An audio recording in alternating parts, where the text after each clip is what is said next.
I wonder kung napanood nyo na yung Man on Train. I'm not so sure kung yan nga yung title ng movie, pero tungkol siya doon sa sobrang creepy na lalaki na paunti-unting lumalapit sa isang babaeng passenger. So here's my experience na medyo katulad nun. Ginabi ako ng uwi dahil sa isang group activity. Dumaan muna ako ng 7-Eleven. Paglabas ko, halos wala ng mga tao sa paligid. Sarado na rin yung mga tindahan. Wala ring mga dumadaang sasakyan. Ang weird kasi around 10:30 pa lang naman.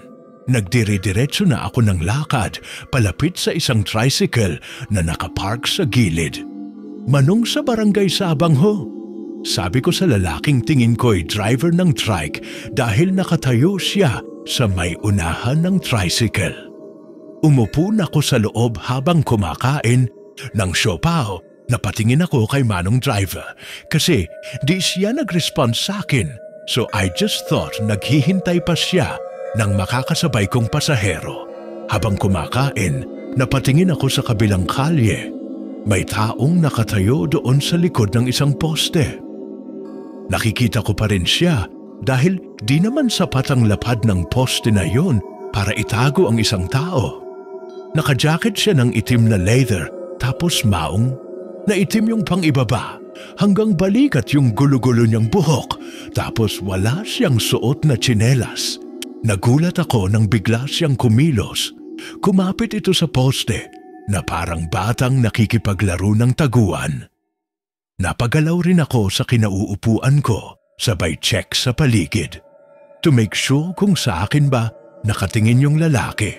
Lumingalinga ako sa paligid.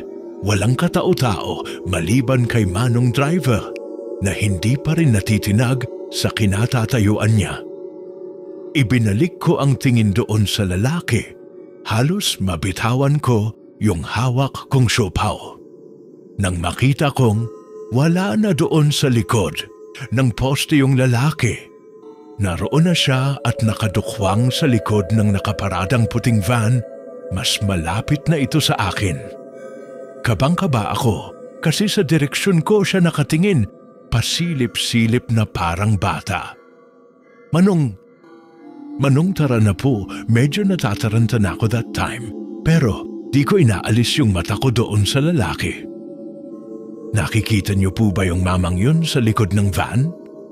Tanong ko, tapos di ko na napigilang ilipat yung tingin ko kay manong driver.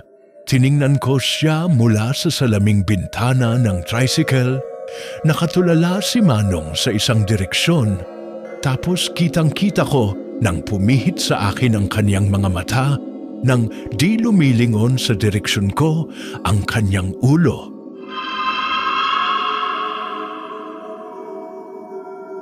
Tiningnan niya lang ako at dahan-dahang lumilipat ang mga titig niya sa isang direksyon.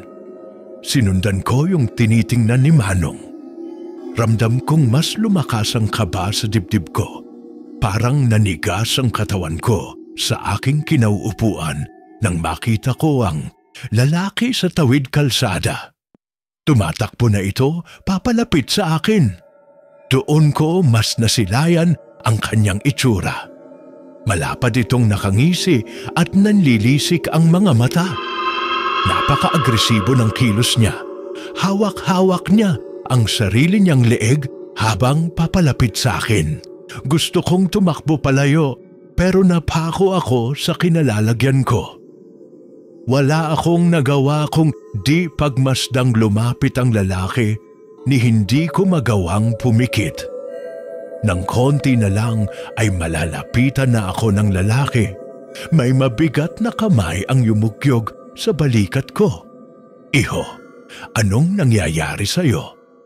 At sa isang iglap, naglaho sa paningin ko ang lalaki. Mabilis akong lumingalinga sa paligid. Ni anino nito ay di ko na nakita. Takang-taka ako nang biglang magsulputan ang mga tao at iba pang mga sasakyan sa kalsada. Umingay na rin ang kanina'y tahimik na kalsada. Tumingin ako sa lalaking yumugyug sa akin. Hindi siya yung inakala kong driver kanina. Nakauwi naman ako ng ligtas kahit sobra akong binabagabag ng pangyayari. Bago pa man ako tuluyang iwanan ng sinakyan kong trike, mas nangilabot ako sa sinabi ng driver sa akin. Iho, bago ka pumasok ng kwarto mo, hubarin mo kaagad yung suot mo, sunugin mo. Nakita kita kanina, paglabas mo ng 7-Eleven, wala kang ulo.